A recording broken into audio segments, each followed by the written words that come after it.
Ayki bir oyunu gördüm, nur saçlar yar yüzünden.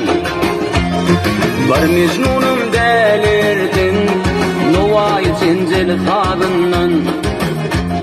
Bir mecnunum delirdin, Novay Cencel kadından.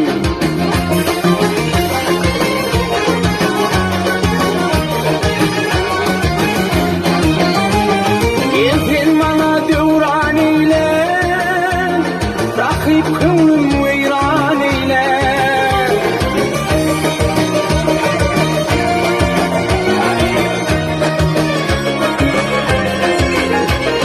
Gel ben bana devran eyle, rakip könlüm veyran eyle.